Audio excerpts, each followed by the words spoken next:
Rabbi Yehuda rentre, Rabbi Yossé rentre, l'ange de la mort ne peut pas rentrer. Déjà 30 jours avant, il y a des parties d'âme qui partent. Après, il y a la mort proprement dit. Lorsque la personne est décédée, dès qu'on l'enterre, elle est jugée. L'enfer, c'est l'entrée pour le paradis, c'est le billet d'entrée.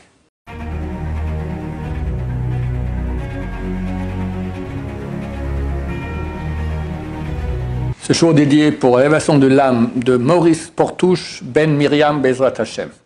À la question de Lenny Avraham. Qu'est-ce qui se passe après la mort? Qu'est-ce qui se passe après la mort? Très intéressant. D'abord, c'est quand la mort?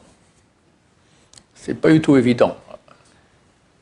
La mort, c'est en fait quand on arrête de vivre. Mais il faut comprendre que, de même que quand on commence à vivre, ça se fait en plusieurs étapes.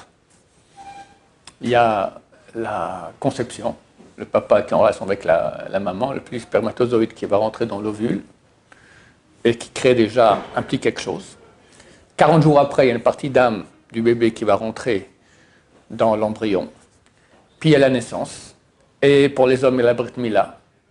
Et encore, ça continue. À l'âge de 13 ans pour les hommes et 12 ans pour les femmes, on reçoit un supplément d'âme. À l'âge de 20 ans, encore un supplément d'âme. Et là, on peut dire qu'on est complètement construit. Ça a pris du temps. Aussi à la mort. La mort, c'est pas quand la personne, tout à coup, boum, elle n'est plus là, enfin, elle n'est plus consciente, elle ne respire plus, le corps ne fonctionne pas. Ça, c'est clair que ça s'appelle une partie de la mort. Mais c'est une étape parmi d'autres. Et je vais expliquer comment ça se passe. 30 jours avant la mort, exactement à la seconde près, il y a deux parties d'âme qui nous quittent. On appelle ça les tzlamim. Tzlamim, les ombres, d'accord? Ce sont des parties divines très hautes qui sont avec nous. Elles partent. Et les grands tzadikim, ils peuvent voir ça, ou sur eux, ou sur les autres. Le Stipler, il avait un ami qui venait le voir très souvent. Puis il était à moitié aveugle, le Stipler. Mais il le reconnaissait. Comment? Il voyait, le Stipler, il voyait tout, d'accord? Et un jour, l'ami vient le voir et dit, mais qui vous êtes? Ben, c'est ton ami, tout ça. Ah, d'accord. Mais il était en face de lui. En fait, d'habitude, il voyait son âme, mais il voyait complète. Là, il y a une partie, il manquait déjà une partie. Le type, dans les 30 jours après, il est mort. D'accord? Ou le Zohar à Kadosh, il raconte une histoire comme ça, il y avait un rabbin qui se lève un matin, et il est tout triste parce qu'il a vu que les Slamim l'ont quitté. Le Zohar raconte comme ça. Il va voir son ami Rabbi Yossi, je crois, et lui dit, écoute, je te demande, si je meurs, que tu t'occupes de mon fils. Mais pourquoi? Qu'est-ce qui se passe? Et j'ai rêvé que les Slamim, mais j'ai vu que les Slamim sont partis. Viens, on va aller chez Rabbi Shimon. C'était le Rabbi Shimon Bar Yochai, l'auteur du Zohar. Et ils arrivent exactement 30 jours plus tard, le moment où l'âme le type il doit mourir, d'accord? Ils arrivent là-bas, chez Rabbi Shimon. Et Rabbi Shimon, il les voit par la fenêtre, il va à la porte, il dit, ceux qui sont habitués à rentrer chez moi, qui rentrent. Ceux qui ne sont pas habitués, je les interdis de rentrer. En fait, il n'y avait pas deux personnes, il y avait trois personnes. Il y avait Rabbi Yossé, il y avait celui dont je parle, on va dire qu'il s'appelle Rabbi Yehuda, et sur Rabbi Yehuda, il y avait l'ange de la mort. Alors, Rabbi Yehuda rentre, Rabbi Yossé rentre, l'ange de la mort ne peut pas rentrer. Rabbi Shimon Bar Yochai a dit pas rentrer, il ne peut pas aller contre Rabbi Shimon Bar Yochai, chez lui à la maison du moins. Et Rabbi Yehuda dit à Rabbi Shimon, voilà, j'ai rêvé que mes samim étaient partis, que j'allais mourir, etc. On lui dit, ok, repose-toi ici. Il se repose et il s'endort. Et à ce moment, Rabbi Shimon se met à prier, etc. Puis tout coup, on voit qu'en train de dormir, tout coup, il éclate de rire en dormant. Bon, pour finir, il se réveille, il dit, qu'est-ce qui s'est passé? Ben, j'ai vu Rabbi Shimon Bar Yochai qui priait, et en attendant, mes parents sont venus me voir pour m'accueillir. C'est marqué, lorsque quelqu'un va mourir, les parents, la famille vient l'accueillir. Très souvent, on voit des gens qui sont agonisants, mais ils sont plus tout à fait conscients. Et ce coup, dit, ah, papa, maman, d'accord, ils commencent à parler sur la famille proche qui viennent les accueillir pour Olam Haba. Et tout à coup, il y a eu un grand tremblement de terre là-bas, dans Olam Haba, et mes parents me disent, c'est la prière de Rabbi Shimon Bar Yochai qui fait son effet.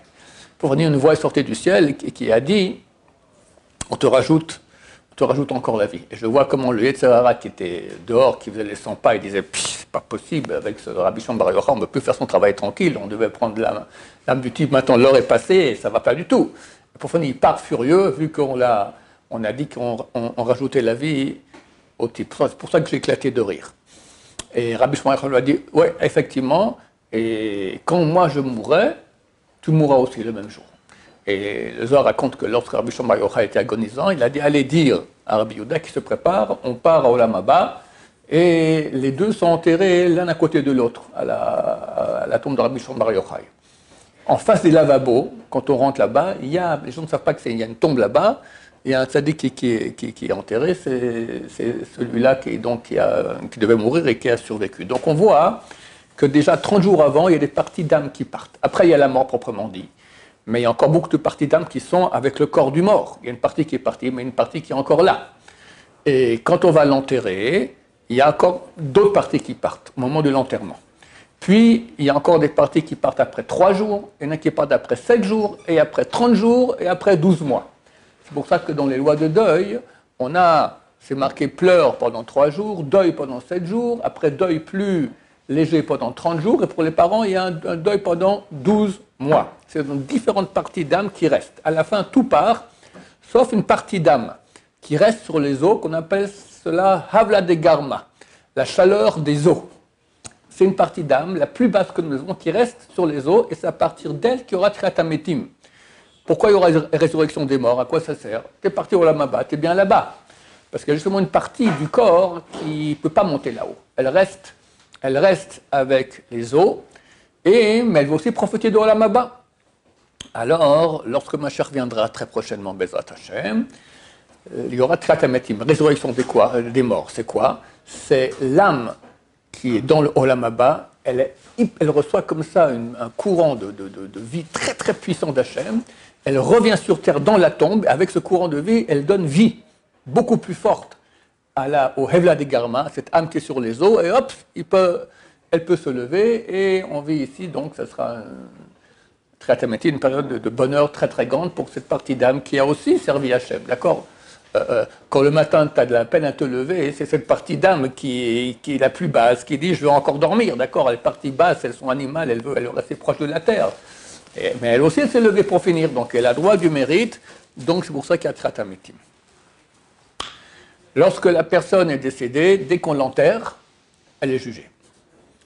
Il faut essayer aussi de l'enterrer rapidement. Ce n'est pas bien du tout d'attendre du temps entre le décès et l'enterrement, parce que l'âme souffre énormément de ne pas être enterrée. Pardon? Comment ça se fait que l'âme souffre autant parce qu'elle n'est pas dans la terre? Qu'est-ce que ça change? Parce qu'elle est dans le corps, mais elle aimerait monter à sa place. Qu'est-ce qu'elle fait dans le corps? Le corps, il est impur, il n'y a rien, d'accord? Il faut qu'elle puisse monter, il faut qu'elle passe dans la terre? Oui. Il y a une partie qui part lorsqu'elle meurt, mais il y a une partie essentielle qui reste encore avec le corps. Il n'y avait pas le fils de Rabbi Shimon Bar Yochai qui était resté longtemps. Oui. Bon, il y a des gens, le fils de Rabbi Shimon Bar Yochai, lui est resté. Il est mort, mais il revenait dans son corps à la maison. Le corps restait à la maison. Bon, ça, c'est des choses spéciales. Je te parle maintenant du normal. Lorsque la personne est enterrée, alors à ce moment, elle va être jugée. Et dans ce jugement, on va calculer qui, quoi, comment, donc où, toutes les missions. Il voit toute sa vie.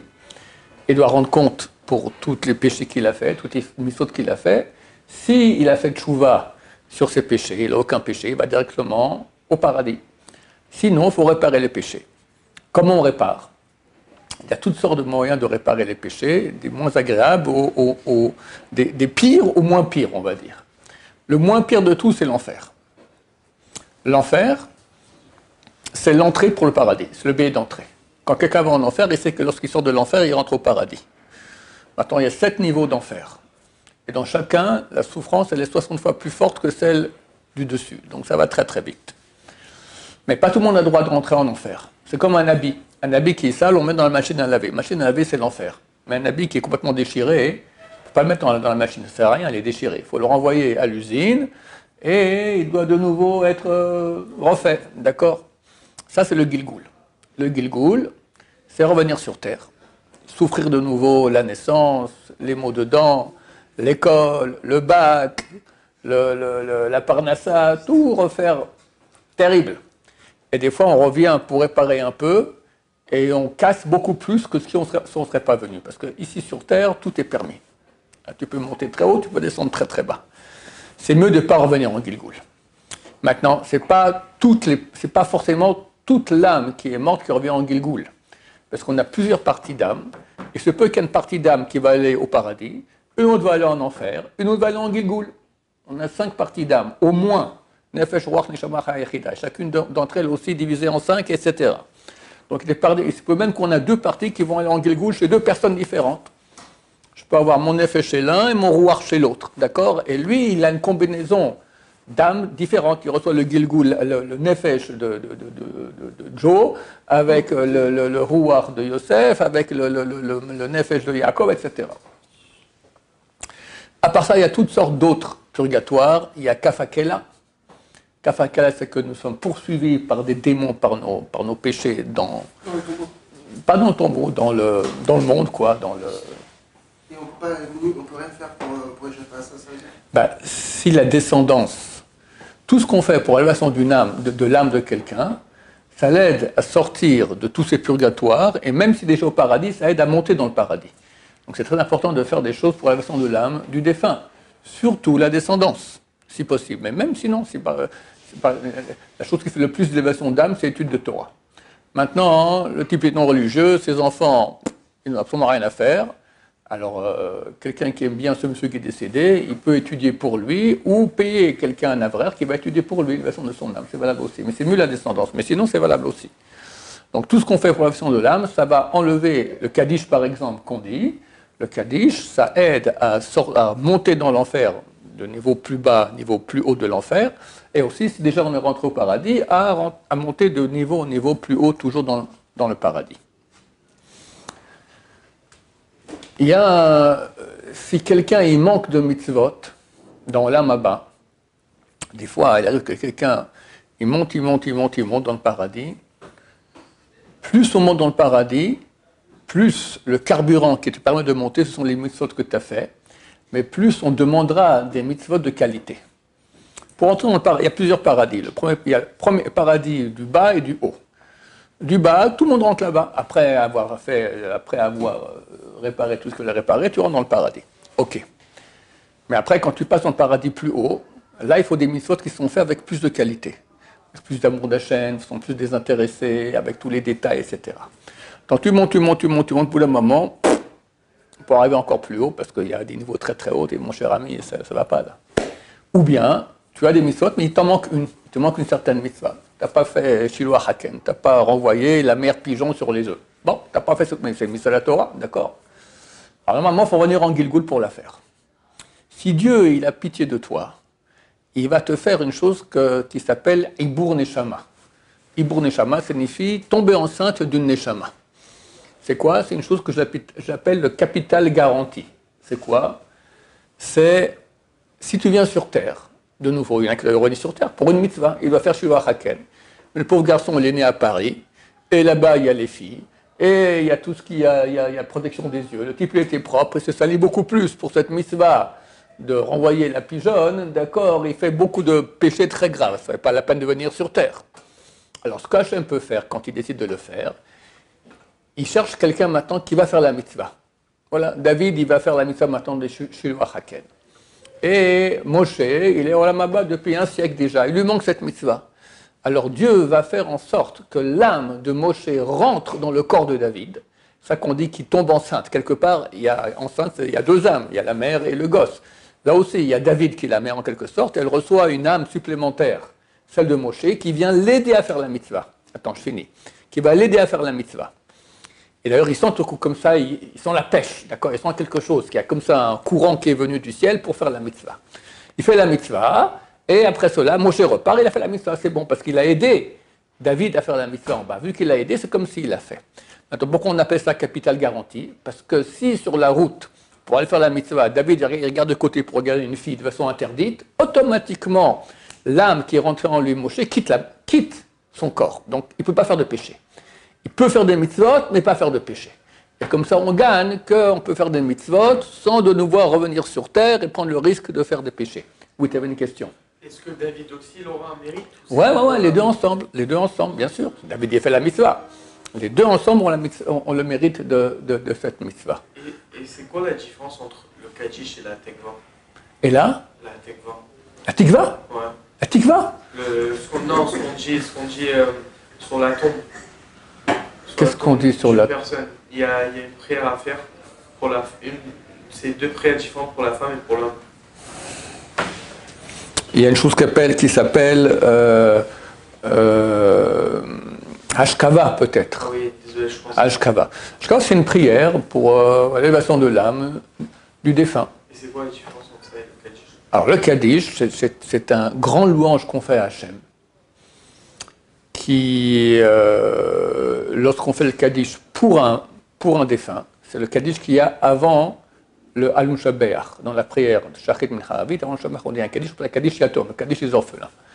Alors quand on dit ce Kaddish-là, hein, ça fait monter l'âme du père, du grand-père, ou la personne, si on fait pour une certaine personne, ça fait monter son âme de l'enfer, ou au paradis, ça la fait monter aussi. Aussi, quand on fait un Kaddish après une étude de Torah, d'accord, si on était 10 maintenant ici, puis on faisait le Kaddish après cela pour quelqu'un, ça fait l'élévation de l'âme aussi. Le Kaddish, c'est un grand louange à Hachem. L'autre, l'Ashkava, c'est simplement on bénit quelque part l'âme du défunt, qu'elle demeure en paix parmi tous les gens bien du Olam Haba. Oui. Il y a peut avoir aussi l'âme d'un rachat qui peut rentrer en nous. Alors, il y a une âme d'un rachat qui peut rentrer en nous, ça c'est tout à fait autre chose. Ça c'est une chose qui est très peu courante aujourd'hui, mais c'est arrivé. Ça s'appelle le dibouk. C'est une de ces âmes qui est poursuivie par ses péchés. Elle est poursuivie par des démons, c'est terrible. Attends, elle peut se réfugier dans le corps de quelqu'un si ce quelqu'un a fait un péché. Par exemple, il a consommé quelque chose sans bénédiction, ou il s'est mis en forte colère. À ce moment-là, l'âme rentre dans son corps et c'est terrible. Le type, il est possédé. Il parle avec une autre voix. Il voit des choses que le commun des mortels ne voit pas. Donc très souvent, les gens qui viennent le voir lui disent hey, « toi, tu as fait un péché comme si les choses n'osent plus aller » parce qu'il raconte tous les péchés de tout le monde. Et là, il faut amener un grand sadique qui va l'obliger à quitter le corps du type qui est possédé sans faire de dégâts. Parce que quand il sort, il peut faire une blessure. Donc s'il sort par l'œil, il n'y a plus d'œil, c'est terminé. Alors on lui dit de sortir par le petit doigt. Et les gens racontent qu'on voit comment tout à coup ici ça gonfle, le petit doigt gonfle, et tout coup il sort comme ça. Des fois il fait un trou dans la fenêtre aussi. D'accord, c'est l'âme qui part. Alors il y a eu des cas dernièrement, on ne sait pas s'ils sont vrais. Il y a eu un cas à l'époque de Chafetz Chaim. C'est une petite fille qui a bu la fontaine sans faire la bracha. Il y a un dibou qui est rentré en elle. Alors ils ont amené l'élève de Chafetz Chaim, Rabbi Chana Wasserman. D'accord, qui est un grand sadique, et lui, il a conjuré donc, de quitter l'âme de la petite fille, et il a réussi comme ça à faire cela. Donc ça peut arriver, mais c'est très rare que ça se passe aujourd'hui, ce genre de choses. Voilà, qu'est-ce qu'il y a encore à voir avec Olam Haba maintenant? Olam Haba, on ne sait pas ce que c'est. C'est quelque chose de très très très grand, extrêmement agréable, infini, dans lequel on va et on monte sans cesse. On monte sans cesse dans la connaissance de Dieu avec l'union avec Dieu. Et c'est phénoménalement grand et extraordinaire. Mais ça, c'est le mérite de nos mitzvot qu'on a fait ici sur Terre. Oui. Mais pourtant, on dit bien comme quoi que c'est sur Terre, on peut étudier une Torah et s'élever sans cesse. Comment de l'autre côté, sans Torah, puisqu'on aura la Torah qu'on a en bas, on pourra s'élever? Ouais, donc là-bas, on a comme carburant ce qu'on a préparé ici. Ce qu'on n'a pas préparé, ça manque. Maintenant, la goutte de carburant que tu amènes là-bas, on va dire, tu as fait une page de Gemara. D'accord, tu as fait Baba Kama, page 2, on commence la page 2, tu as la première page de Baba Kama. Ok, mais dans Baba Kama, il y a le sens simple, puis après un sens plus profond, et plus profond, et plus profond, et plus profond, et plus profond. Donc tu vas approfondir, mais une seule page, Baba Kama. Celui qui a étudié toute la Torah, il approfondit tout, d'accord, il monte beaucoup plus. Et il y a des cours, Hachem il donne un cours dans Olam Haba. Tu viens au cours, on te dit Baba Kama, page 2. Tu vas là-bas, tu ne comprends rien au cours, parce que tu n'as pas fait la page 2, tu as fait la page 1. D'accord? C'est terrible.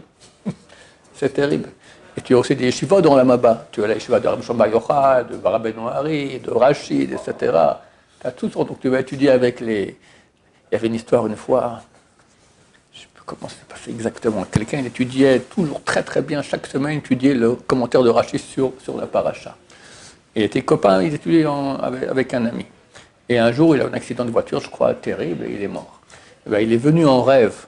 Son ami lui a dit, sache que, vu que j'étudie maintenant toujours paracha très bien, le commentaire de Rashi, maintenant, dès que je suis mort, je vais aller, j'étudie dans les shivas de Rashi, j'étudie avec lui, Baruch Hashem.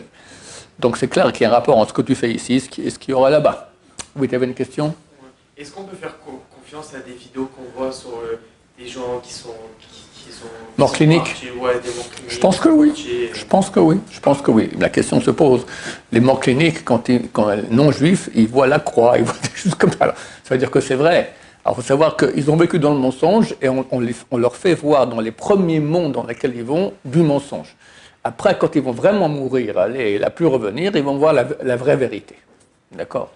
Ok, oui. La génération, c'est ça qui m'intéresse, que vous avez dit que par rapport à ce qu'on étudie, là-haut, ça n'a rien.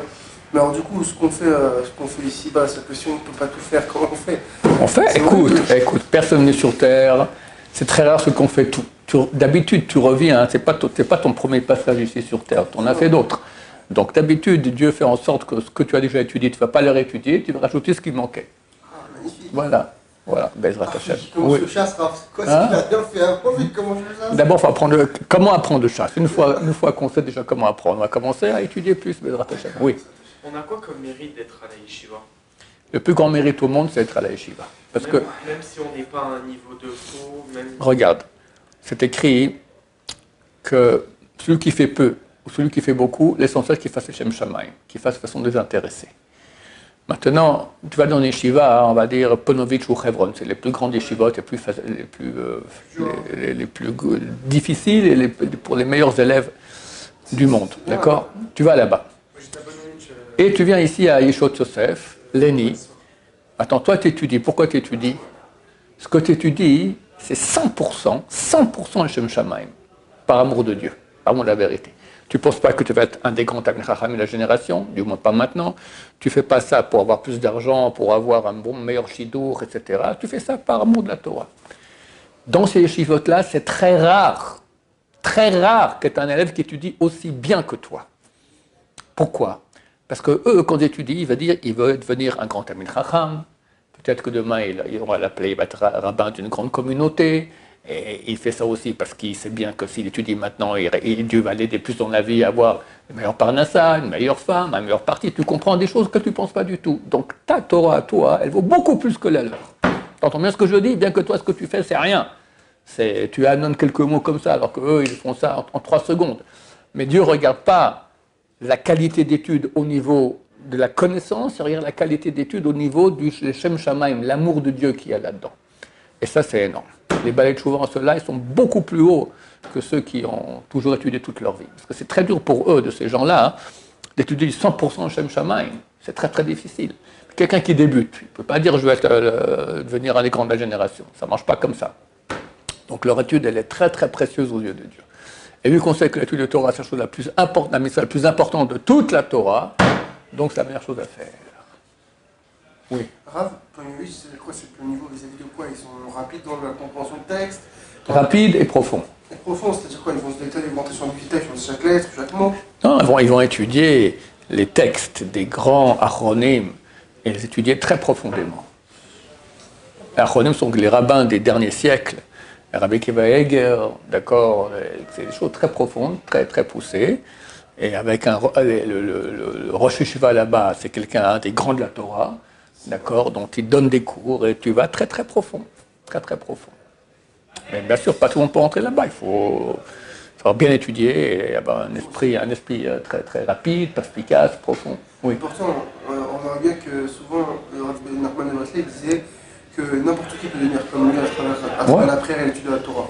Rabbi Nachman, je pense que dans tout Ponovitch, il n'y a pas un qui arrive à son nom. C'est écrit, n'importe qui peut arriver au niveau de Moshe Rabbeinu. Il peut. Mais est-ce qu'il va le faire? Pour dire Moshe Rabbeinu, il faut bosser bien. Voilà. Si on bosse bien, on peut arriver. Mais bosser bien, ça veut dire faire attention chaque seconde de sa vie. Voilà, toujours petit à petit. Celui qui monte 2 étapes d'un coup, le gars de vilain, il dit, retombe au point 0 toujours. 2 étages, 0. 2 étages, il faut faire 1. Tu as bien eu 2, tu as bien eu 3, etc. Baruch Adonai, l'olam, amen, amen.